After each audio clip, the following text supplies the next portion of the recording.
porque dele, por ele, para ele são todas as coisas. Porque dele, por ele, para ele são todas as coisas.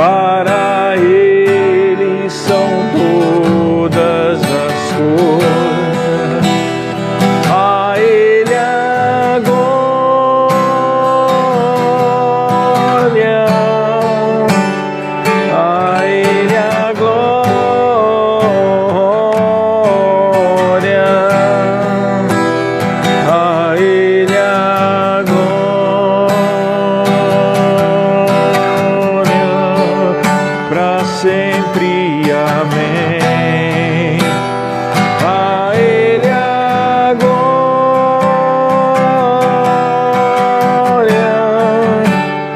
a Ele a glória,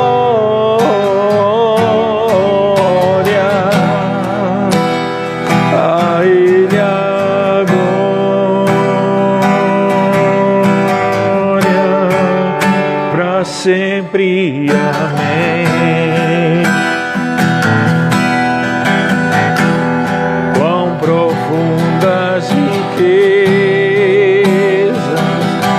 Saber e o conhecer em Deus.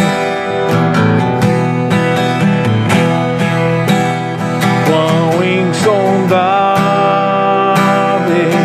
seus juízos e seus caminhos. Quão profundas riquezas do saber e o conhecer em Deus.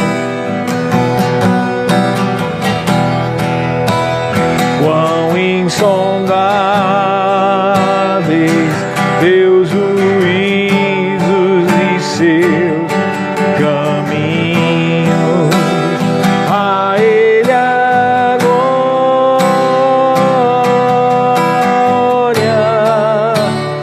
a Ele a glória,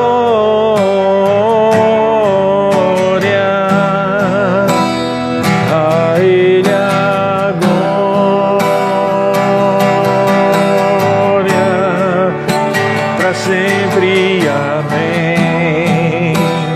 A Ele a glória,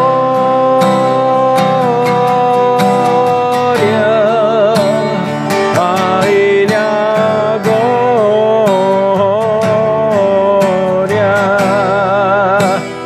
a Ele a glória, para sempre, amém. A Ele a glória,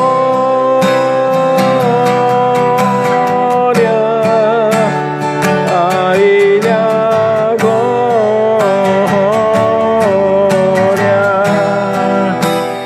a Ele a glória,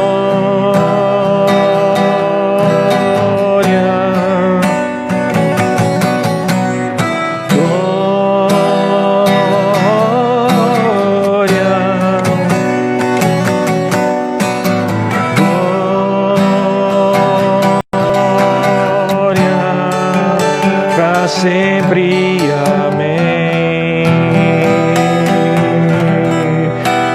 Oh, aleluia, aleluia, glória a Deus. Toda glória seja dada ao Senhor, aleluia, aleluia, glória a Deus, glória a Deus. Louvado seja e engrandecido seja o Senhor. Glória a Deus, glória a Deus, glória a Deus. Boa noite, irmãos, mais uma vez com uma das nossas lives do Salmo da Fé, não é? Hoje nós vamos falar um pouco do Salmo 70 e 71. O Salmo 70 é um salmo bem pequeno, ele tem 5 versículos, se eu não me engano, 4 ou 5 versículos. E o Salmo 71, né? Dando sempre ênfase a essa questão da fé e da nova aliança. É algo que a gente tem que colocar como alvo na nossa vida. Nós que somos cristãos, não devemos viver a nossa vida segundo os parâmetros do Velho Testamento. Isso é algo muito importante. Não estou dizendo, e nós não estamos dizendo, que você não deve ler o Velho Testamento, nada disso, não é isso não. Nós estamos dizendo que você deve ler e meditar o Velho Testamento, lembrando que você é igreja, você não é o povo de Israel, você é igreja, então tem algumas coisas que são específicas para o povo de Israel, e também tem muitas coisas ali no Velho Testamento que tem a ver especificamente com a velha aliança, tá? E as atitudes também que eles tomavam era segundo essa velha aliança, né? Não é a nova natureza, porque a nova natureza você recebeu no dia que você aceitou Jesus como Senhor e Salvador da sua vida. Então você é uma pessoa totalmente diferente dos santos do Velho Testamento. Tem gente que fica com esse tipo de saudosismo, né, de algo que nunca viveu. Fica pensando, era tão bom se a gente vivesse no tempo de Davi, de Samuel. Não era tão bom. O próprio Senhor Jesus disse, claro que nós estamos numa situação melhor hoje. Quando ele falou lá do profeta João Batista, ele disse que foi o maior, mas mesmo assim o menor no reino de Deus é maior do que ele. Do que ele está falando? Ele está falando que você que é do reino de Deus, eu que sou do reino de Deus, estamos numa situação maior do que João Batista. Historicamente, profeticamente, claro, que João Batista foi muito mais importante, mas do ponto de vista espiritual, você é uma pessoa que está numa posição espiritual melhor do que João Batista ou qualquer profeta do Velho Testamento. Então, para com isso de querer ter um saudosismo de algo que nunca viu, né? Na verdade, você nunca viveu o Velho Testamento e você está com saudade de algo que você nunca viveu. Isso não existe, irmão.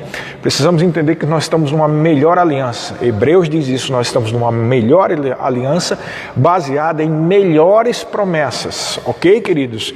Estamos numa posição muito melhor. Vamos ler, então, o Salmo 70, que diz assim: Praza-te, ó Deus, em livrar-me, dá-te pressa, ó Senhor, em socorrer-me. Sejam envergonhados e cobertos de vexame os que me demandam a vida, tornem atrás e cubram-se de vergonha os que se comprazem no meu mal. Retrocedam por causa da sua vergonha os que dizem bem feito, bem feito. Folguem e em ti se rejubilem todos os que te buscam, e os que amam a tua salvação, diga sempre, Deus seja magnificado. Eu sou pobre e necessitado, ó Deus, apressa-te em valer-me, pois tu és o meu amparo e o meu libertador, Senhor, não te detenhas. Então, lembrando sempre que a gente tem que olhar isso aqui conforme a nova aliança. Presta atenção, eu não estou dizendo que é errado fazer esse tipo de oração, tá? Porque também a pessoa que despreza totalmente essa oração, geralmente é uma pessoa que tem tendências para a arrogância e para o orgulho, né?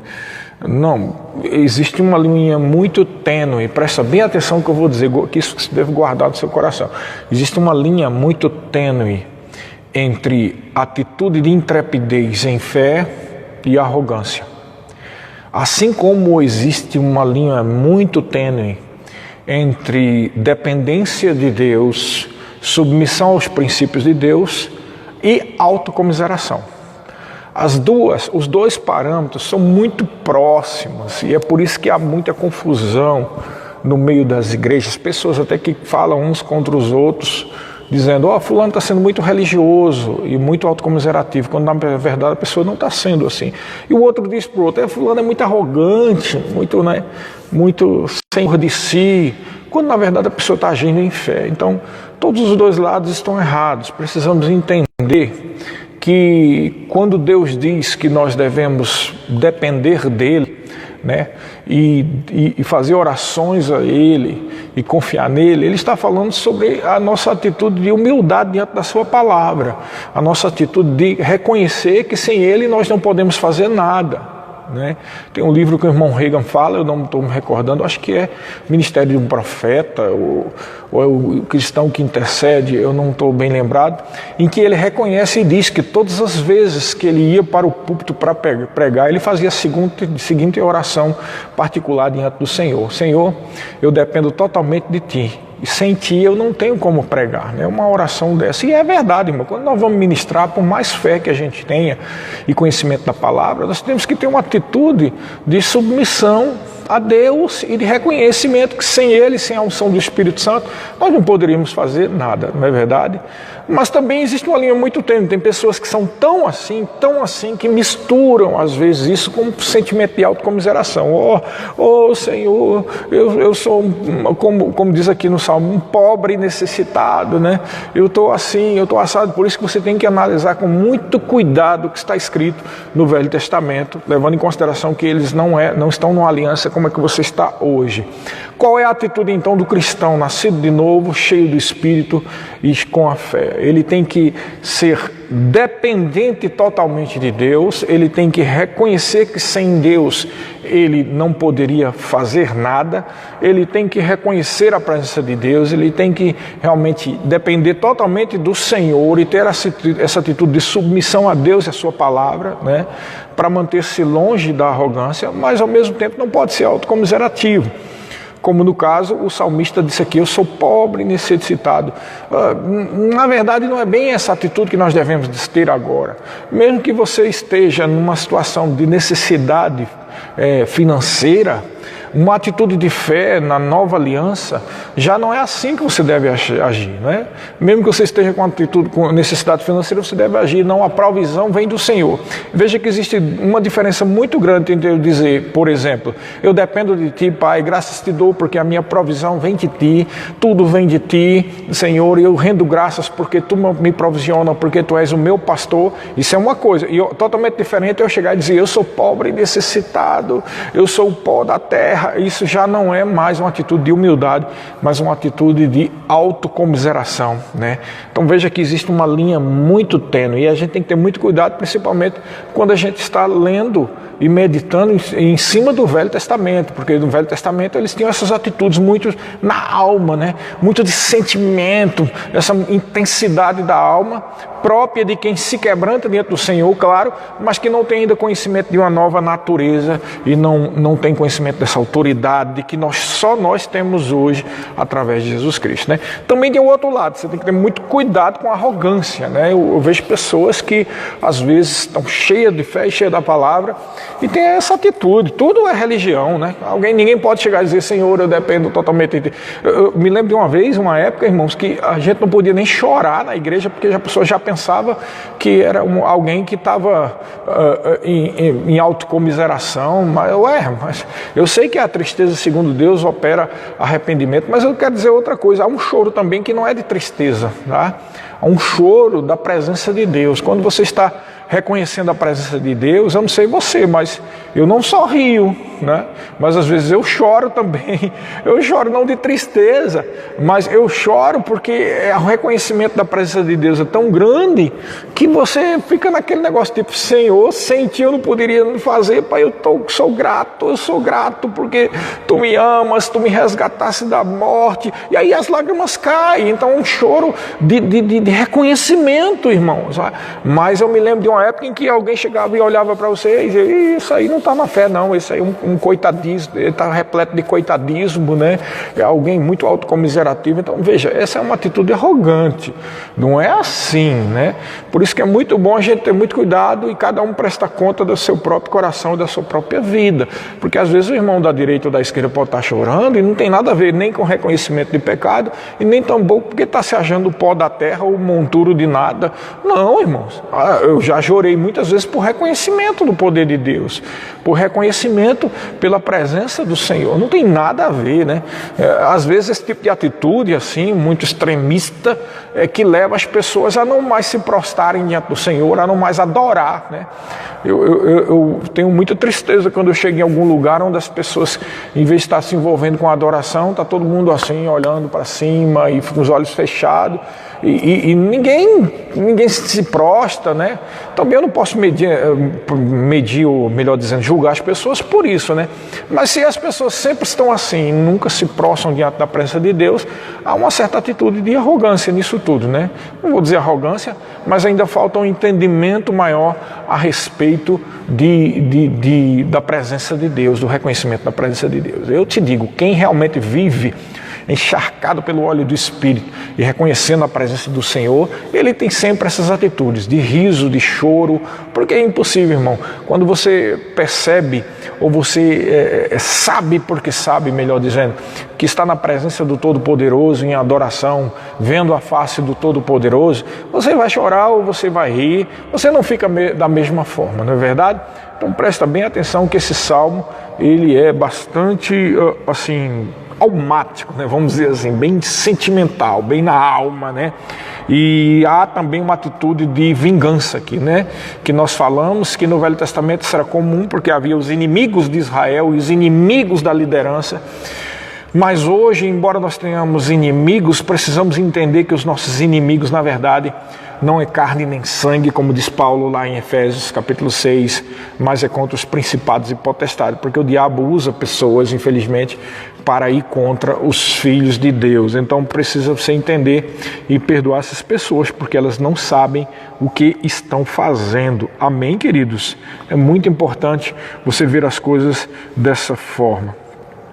E reconhecer que sem Deus você não pode fazer nada. Bem, vamos para o outro salmo. Esse salmo 70 é bem pequenininho. Vamos para o salmo 71, tá? Que diz assim: em ti, Senhor, me refugio, não seja eu jamais envergonhado. Livra-me por tua justiça e resgata-me. Inclina-me os ouvidos e me salva.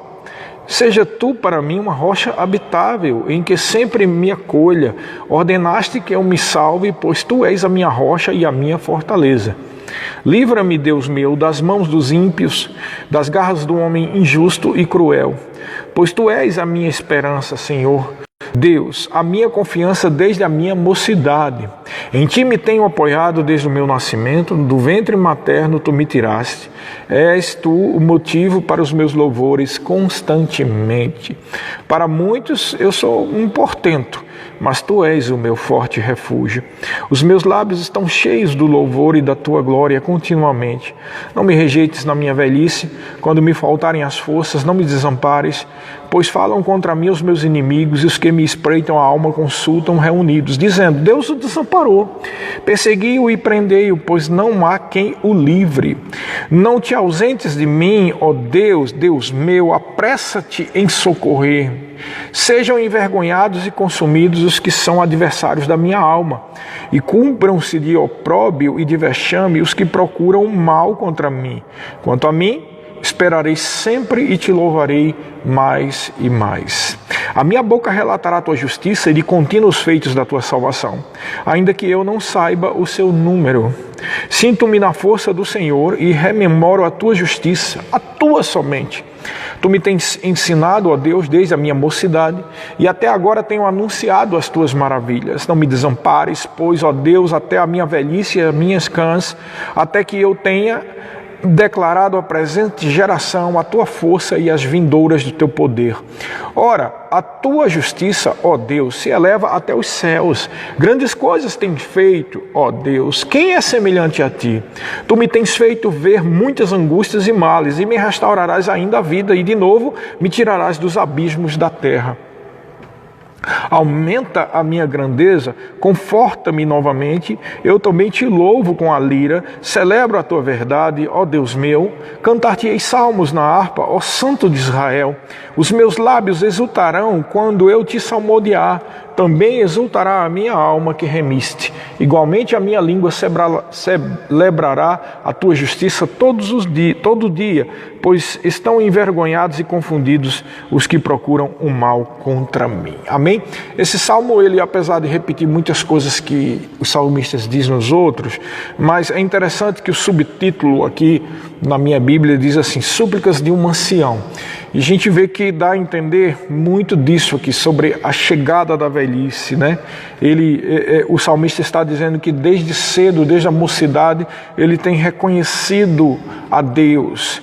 No versículo 7 é interessante que ele diz assim, para muitos eu sou um portento. O que é que significa isso? Muitas pessoas pensam que eu sou, ele está dizendo aqui, alguém de muita, vamos dizer, muito inteligente, muito poderoso, um portento, ou seja, alguém como muito poderoso, mas tu és o meu forte refúgio. É interessante que o salmista está dizendo que todo o poder que ele tem não advém dele, mas de Deus. Então é um salmo onde está reconhecendo também que sem Deus ele não poderia fazer nada, não é verdade? Isso, irmãos, é algo que é muito interessante, que esse salmo não só uma lição para pessoas idosas ou que estão chegando nessa melhor idade, mas também para pessoas que estão em cargo de liderança. É extremamente importante que toda liderança que você alcança, todo alvo que você alcançou, por mais que seja fruto da sua fé e da sua perseverança, se não fosse Deus, você jamais tinha alcançado.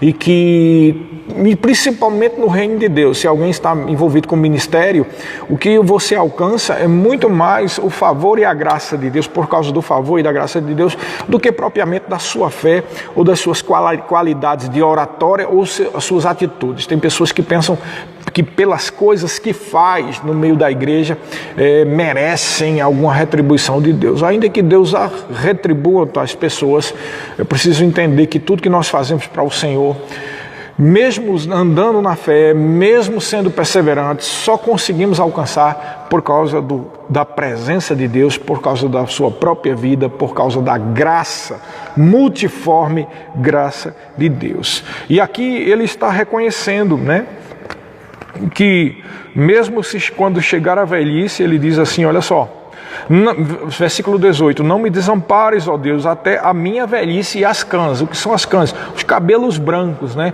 Não me desampare, né? Até a minha velhice, quando eu tiver os cabelos brancos, até que eu tenha declarado a presente geração a tua força e as vindouras do teu poder. Então ele está reconhecendo aqui que vai ficar até o fim da vida falando dos feitos do Senhor. E é assim que eu e você devemos ter como objetivo da nossa vida. Ainda que nós estejamos bem velhinhos, que eu acredito que está muito próximo a volta do Senhor Jesus e a gente nem vai chegar tanto, né? Porque eu penso que nos próximos anos nós seremos arrebatados aí. Mas ele está reconhecendo isso, que como nós devemos agir até o final da nossa vida, sempre priorizar e falar a palavra de Deus e reconhecer os feitos do Senhor. Amém, queridos? E ele diz sobre essas coisas do final da vida, e fala também, além desse versículo 18, ele tem ele diz no 17, tu me tens ensinado, ó Deus, desde a minha mocidade e até agora eu tenho anunciado as tuas maravilhas. E então veja, no 9 também ele diz assim, não me rejeites na minha velhice, quando me faltarem as forças, não me desampares. É claro que Deus nunca vai nos desamparar, mas é como eu te disse, no Velho Testamento, os salmistas agiam dessa forma, é por isso que você não deve agir assim, né? Mas quer dizer que estavam errados? Não é que eles estavam errados, porque é o entendimento que eles tinham das Escrituras e o relacionamento que eles tinham com Deus na velha aliança, né? E ainda não tinham nascido de novo, Jesus ainda não tinha pago preço pelo pecado da humanidade, né? E por isso que eles precisavam sacrificar animais. Tem que lembrar sempre disso, irmãos, é muito importante, é por isso que você deve se alegrar, porque a nossa posição hoje é melhor do que a posição dos santos do Velho Testamento, tá? E então tem que ter muito cuidado, porque muitas pessoas entram em extremos, né? E fazem coisas assim, exageradas, né? Porque ficam baseando a sua vida no que está escrito no Velho Testamento. tá bom? É semelhante ao que se fala sobre Deus está no controle. Irmão, Deus não está no controle de tudo não, porque se Ele tivesse, Ele faria as pessoas se acertarem, não é verdade? Se Ele estivesse no controle de tudo, Ele faria com que você realmente, de uma vez por todas, assumisse a sua posição em Cristo. E você não falhasse tanto como tem falhado. Então, claro que eu estou falando de uma forma genérica aqui, né? Se Deus estivesse no controle, Ele faria com que todos os pecadores reconhecessem a Ele, irmãos. Deus não está no controle da vida de todos, porque existe uma coisa chamada livre-arbítrio. Ele vai estar no controle daquele que se deixa controlar pelo Senhor. Amém, queridos? É muito importante isso, tá? Se Deus estivesse no controle do mundo, não haveria mais terremotos, nem enchentes, nem desgraças como essas, que são frutos da operação de demônios, porque a terra jaz no maligno e a terra ainda está debaixo dos efeitos da maldição quando Adão e Eva caíram. Nós somos embaixadores. Ora, irmão, a Bíblia nos chama de embaixador. Só se é embaixador se está em terra estranha, e essa terra não é do Senhor, amém? Agora, existem profecias que diz como as águas cobrem todo o mar, assim será o conhecimento de Deus, a glória do Senhor encherá toda a terra. Todas essas profecias é a respeito de algo que a igreja vai, que no milênio a terra vai ter, quando realmente o mal, o diabo, estiver amarrado por 1000 anos, e também profecias a respeito de algo que haverá no estado eterno, quando a nova Jerusalém descer do céu. Muita gente confunde as coisas e diz Deus está no controle de tudo, Deus sabe todas as coisas. É claro que Deus sabe todas as coisas, mas isso não quer dizer que todas as coisas que acontecem são da perfeita vontade de Deus, não é verdade? Deus sabe todas as coisas, é claro que Deus sabe todas as coisas, mas isso não quer dizer que aquilo que Deus está sabendo é algo que está acontecendo segundo a vontade dele. Não é verdade? Assim como Deus sabe também da vida do pecador. Por que o pecador está fazendo bobagem, né? Pessoas estão fazendo bobagem, e o diabo vai lá e ceifa a vida dessas pessoas, ou deixa essas pessoas debaixo de grandes tribulações. Deus sabe todas as coisas? É claro que Deus sabe, irmãos.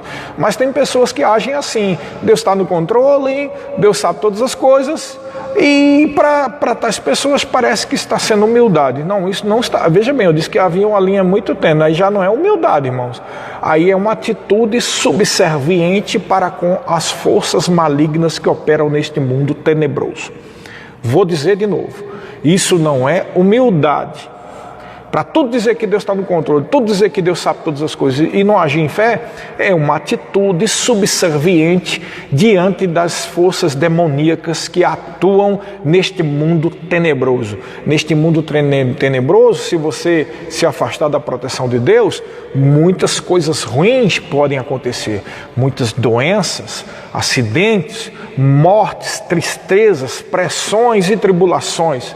Fora as perseguições que realmente os cristãos sofrem, independente de estar debaixo da proteção de Deus ou não, porque o mundo nos odeia, como disse o Senhor Jesus. Mas o fato de termos aflições e tribulações, grande partes provenientes, biblicamente, das perseguições e do ódio do mundo, isso não dá cabimento para dizer que uma doença, um acidente, uma morte, Deus sabe todas as coisas, Deus está no controle de tudo. Irmãos, eu disse, mais uma vez repito, existe uma linha muito tênue entre ser autocomiserativo e ser alguém que é fiel e humilde ao Senhor. Assim como existe uma linha muito tênue entre arrogância e uma atitude de intrepidez e fé. Eu te digo, e aqui fique claro, porque o próprio Senhor Jesus mostrou isso com a sua vida. Tentavam matar ele, e quando ele sabia que não era a hora, que ele tinha que pagar o preço, ele passava no meio da multidão, ninguém matava ele. Ele dizia, ninguém tira a minha vida não, eu dou espontaneamente. Aí se levantou-se uma tempestade no meio do lago de Genezaré, e Jesus repreendeu os ventos e as ondas. Irmãos, se Deus sabe todas as coisas e Deus está no controle de todas as coisas, então as pessoas estão querendo dizer que Deus estava no controle daquele vento e daquela tempestade.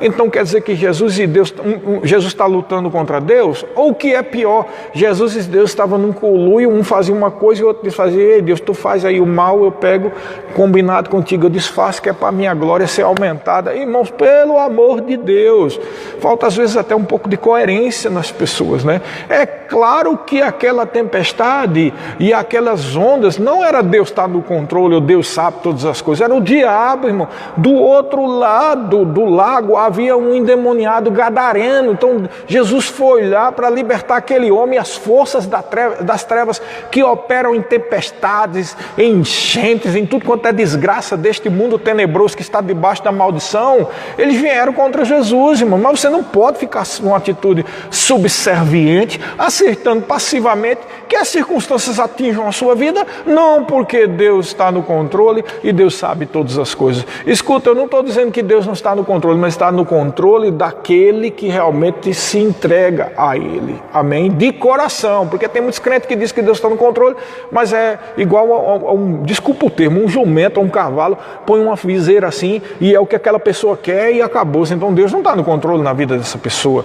É só uma pessoa birrenta, uma pessoa que só foca daquele jeito, não vê conforme o Deus da glória, conforme o que está escrito na palavra. Então Deus só está no controle de algumas pessoas que têm realmente se entregado totalmente a Ele, confiado nele e na direção do Espírito. Ah, não, Deus sabe todas as coisas. É claro que Deus sabe todas as coisas, inclusive sabe quando você não está querendo aceitar a palavra de Deus. Ele sabe tudo, mas o fato dele saber não quer dizer que ele está concordando ou que ele está dando o carimbo e o aval que aquela coisa foi ele que fez. Ah, não, está doente Beltrano, Deus sabe todas as coisas. É claro que ele sabe por que aquilo está acontecendo, mas ele quer que você aceite de uma vez por todas o que está escrito na palavra. Como diz a palavra de Deus: desperta, ó tu que dormes, e Cristo te esclarecerá. Irmãos, é muito interessante que o povo de Israel, esse texto me cita assim: quando não sejam como no dia da provocação, nas águas de Meribá. Então, o que foi isso aí? Eles questionaram se Deus estava no meio deles. Irmãos, é exatamente isso. As pessoas às vezes questionam: cadê Deus que não está aqui? E aí começa a duvidar, e para não entrar naquela dúvida pecadora, assume essa posição: não, Deus sabe todas as coisas e Deus está no controle. Mas, irmãos, pelo amor de Deus, se uma coisa má está acontecendo contra a nossa vida, que não seja perseguição, porque perseguição é algo que realmente está biblicamente em linha na nova aliança para com os cristãos, tá? Mas que não seja perseguição, algo como uma doença, um desastre, um acidente. Não pensa que foi Deus que Deus permitiu. Irmãos, pelo amor de Deus, não, se aconteceu é porque Deus permitiu. Agora me diz uma coisa: é igual a pessoa chegar e dizer o seguinte: você está vendo, você passa na frente de um barzinho desses que tem aí, com um monte de gente se prostituindo, se drogando, falando absurdos contra Deus, muitos ateus, muitas pessoas que são contra. Deus está no controle. Deus está no controle da vida dessas pessoas, pessoal? Não está, né? Aí diz assim: não, mas Deus está permitindo. Veja, Ele permite porque você tem um livre-arbítrio, você faz o que você quiser. Você faz. Se você quiser se drogar, você se droga. Se você quiser se matar, você se mata. Se você quiser se prostitui. Mas não quer dizer que Deus está no controle, ou que Deus está permitindo porque Ele respeita o livre-arbítrio. Mas não é a vontade de Deus, irmãos. Deus não quer que ninguém se mate, que ninguém morra, que ninguém adoeça, que ninguém se prostitua. Ele quer que todo mundo seja salvo. E ainda mais, como diz a palavra de Deus em Timóteo, presta muita atenção. Diz assim, Timóteo: Deus quer que todos os homens sejam salvos e que cheguem ao pleno conhecimento da verdade. Há até muitos salvos, mas infelizmente não há muitos que chegaram ao pleno conhecimento da verdade. Muitos incorrem naquela advertência que Jesus deu aos fariseus: errais não conhecendo as Escrituras e nem o poder de Deus. Quando você conhece as Escrituras, você desperta, né? Desperta, ó tu que dormes, e Cristo te esclarecerá. Você começa a entender a bondade de Deus. Por isso que Pedro disse, se é que já tendes conhecimento que o Senhor é bom. Há muitas pessoas ainda não têm conhecimento da bondade de Deus. E por não ter conhecimento da bondade de Deus, pensa que quando há uma desgraça que acontece na sua própria vida, diz, Deus está no controle, Deus sabe todas as coisas, porque os nossos pensamentos não são os pensamentos de Deus. Então cita aquele texto de Isaías 55, e lá em Isaías 55, quando fala que os nossos pensamentos não são os pensamentos de Deus, ele está falando com um ímpio, mas você não é ímpio. Ele diz, se converta o ímpio dos seus maus caminhos, porque os meus pensamentos não são os teus pensamentos. Pensamento de quem? De ímpio. Mas você nasceu de novo, irmãos. Você foi justificado, a Bíblia diz que você é justiça de Deus, então você não é um ímpio, irmão. Pelo contrário, a Bíblia diz, Paulo diz lá em Coríntios, que nós temos a mente de Cristo, os pensamentos do Senhor fluem em nós, se nós despertarmos para a verdade e estivermos com o coração humilde para receber plenamente de Deus e deixa Ele estar no controle. Então tem muita gente que confunde alhos com bugalhos e tudo que é desgraça e que não presta diz, Deus está no controle, Deus sabe todas as coisas, foi pela permissão de Deus. Claro que é pela permissão, até o pecador e faz o que não presta e Deus permite, mas permite não porque ele está satisfeito, ele permite que a pessoa é teimosa, feita um jumento e quer porque quer fazer a bobagem. E lá no mundo o diabo tripudia e quase mata a pessoa, e quando a pessoa chama Deus, Deus acude, aí a pessoa ainda tem o atrevimento de dizer, se não foi pelo amor, foi pela dor, eu precisei, foi Deus que permitiu aquela desgraça na minha vida para que eu me convertesse. Pelo amor de Deus, a pessoa vai para o mundo, Deus permite porque a pessoa é birrenta, vai para o mundo, chega lá, o diabo faz da sua, quase mata a pessoa, e quando a pessoa clama por socorro pelo Senhor, você acha que Deus vai fazer o que? Ele vai dizer, olha, eu te avisei, hein? Você está aí porque você quis, pois morra. Você acha que Deus vai fazer isso? Claro que não, Ele vai receber você de braços abertos, porque Ele é bom. Mas eu quero dizer uma coisa para você, nunca foi da vontade de Deus que ninguém estivesse num leito de enfermidade para poder salvar-se. Nunca foi da vontade de Deus que ninguém perdesse tudo que tem e falisse para poder reconhecer Ele. Nunca foi da vontade de Deus que alguém quase morresse num acidente automobilístico ou numa enfermidade mortal e depois fosse curado ou fosse salvo porque clamou ao Senhor. Ele nunca quis isso. Ele permitiu porque a pessoa quis estar no mundo e porque esse mundo jaz no maligno e a pessoa nunca quis ouvir a palavra. Essa é que é a verdade, irmãos. Então vamos despertar e reconhecer que Deus é bom e que Ele é o Senhor da nossa vida e que Ele só está no controle daquele que se permite ser controlado por Deus. Ele só está no controle daquele que se permite ser guiado pelo Espírito de Deus. Ele só está no controle daquele que se permite ouvir, meditar e praticar a palavra de Deus, porque Deus é bom, Ele é bom. E para com essa história de dizer, não, tem pensamentos de Deus que são superiores, a gente não entende, vai que Deus permitiu aquela doença. Irmãos, pelo amor de Deus, irmãos, é o diabo querendo matar a pessoa. Deus não precisa de instrumentos, de ferramentas de Satanás para ensinar você, porque ele tem algo mais poderoso do que qualquer doença, né? Sabe qual é o que ele tem mais poderoso do que qualquer doença? A palavra de Deus, irmãos. Como cadinho de ouro, como é que chama? Esqueci esse negócio. Depurada 7 vezes, assim é a palavra de Deus. Essa é a palavra poderosa do Senhor e é muito mais poderosa do que qualquer circunstância. Na verdade, as circunstâncias estão aí para serem desfeitas, destruídas através do poder e da autoridade do nome de Jesus, em cima de promessas da palavra de Deus. E lembra, promessas superiores da nova aliança. É por isso que Ele te fez justiça de Deus, Ele te fez um salvo e redimido, Ele te deu todo o poder e autoridade para desfazer as obras de Satanás, Ele te deu intrepidez, Ele te deu o seu Santo Espírito, Ele te deu da multiforme graça de Deus, Ele te deu da própria vida de Deus, irmãos. Desperta! Desperta de uma vez por todas, porque o mundo jaz no maligno. O mundo jaz no maligno, mas Deus deu a sua própria vida. Jesus morreu a nossa morte para que nós vivêssemos a própria vida dele. Ou como disse o Senhor Jesus, o ladrão vem para matar, roubar e destruir, mas eu vim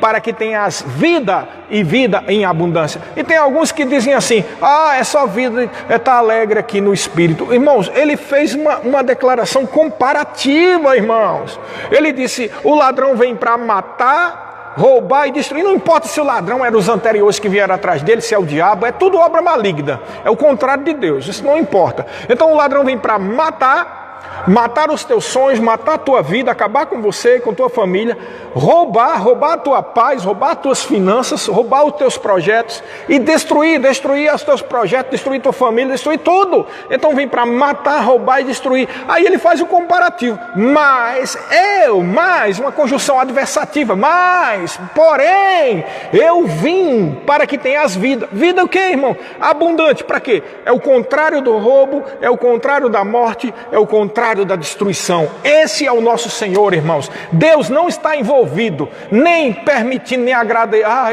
Eu estou agradado com essa destruição que está vindo na vinda dele, porque ele agora vai me reconhecer. Irmãos, pelo amor de Deus, isso é uma heresia, isso é um ensino demoníaco que tem destruído a vida de milhares de pessoas e anulado os efeitos poderosos da graça de Deus na vida de um cristão, irmãos. Jesus nos deu vida abundante, irmão. Vida abundante é vida interior abundante, é vida de provisão, é vida de autoridade espiritual, é vida de unção, é vida da palavra. Isto é vida abundante, irmãos. É alegria quando todos estão tristes, agir em alegria para alegrar aqueles que estão com a cabeça baixa. É vida em abundância, não só para viver em abundância, mas abençoar, abundantemente as pessoas. É viver a própria vida de Deus como a videira, como o ramo que está ligado à videira que é Jesus Cristo. Desperta, ó tu que dormes, e Cristo te esclarecerá. Vamos reconhecer de uma vez por todas, irmãos,